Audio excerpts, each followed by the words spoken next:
Modern दुनिया में softwares की और डेटा की इतनी पावर है कि एक 19 साल का लड़का एक बिलियनर की रातों की नींदें उड़ा सकता है। तो मामला कुछ यूं हुआ कि अमेरिका में एक लड़का था जैक स्विनी, जिसे बचपन से ही फ्लाइट्स को ट्रैक करने का शौक था। वो अपने फादर की फ्लाइट को ट्रैक करता था।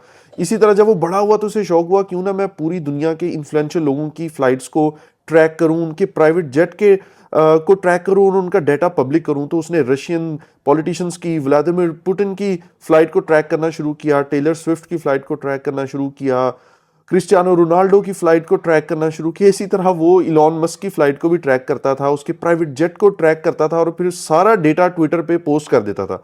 तो उसने इलॉन जेट नाम का एक अकाउंट बनाया और वहां पे इलॉन मस्क के प्राइवेट जेट की सारी डिटेल्स पोस्ट करता था जब भी वो जेट कहीं से टेक ऑफ करता था और कहीं पे लैंड करता था। तो उस अकाउंट पे मिलियंस ऑफ फॉलोअर्स आ गए। इलॉन मस्क को जब इस मामले का पता लगा तो वो बड़ा परेशान हुआ कि ये तो प्राइवेसी का एक बहुत बड़ा कंसर्न पैदा हो रहा है इन्फ्लुएंशियल लोगों के लिए। तो उसने इस लड़के को कहा कि भाई मैं तुम्हें $5,000 देता हूं, तुम ये अकाउंट बंद कर दो। तो इस लड़के ने कहा कि नहीं भाई, $5,000 तो बहुत कम है, तो मुझे कम से कम $50,000 दो या टेस्ला मॉडल 3 गिफ्ट करो, तो फिर मैं सोचूंगा मैं इस अकाउंट को बंद करूं या ना करूं। इलॉन ने खैर इसको रिस्पॉन्ड नहीं किया, लेकिन वो बड़ा परेशान रहा और रिपीटेडली पब्लिक में भी इस कंसर्न का इजहार करता रहा कि ये तो हमारे लिए बड़ा मसला बन गया।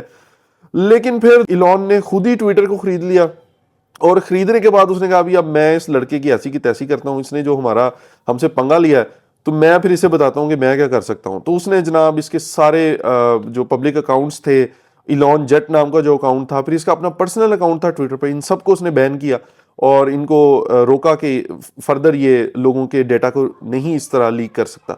लेकिन फिर इसके बाद एक बड़ी कंट्रोवर्सी बन गई। कुछ लोग थे वो इलॉन को क्रिटिसाइज कर रहे थे कि वो उस फ्री स्पीच पे हर्डल्स क्रिएट कर रहा है लोगों के लिए, लेकिन दूसरी तरफ कुछ लोग ऐसे थे जो कह रहे थे नहीं भी, प्राइवेसी को किसी भी हालत में बड़े लोगों की प्राइवेसी को नहीं इस तरह लीक करना चाहिए। उनके लिए बड़े मसाइल पैदा हो सकते हैं क्योंकि वो आम आदमी के निस्बत उनको ज़्यादा सिक्योरिटी खदशात होते हैं।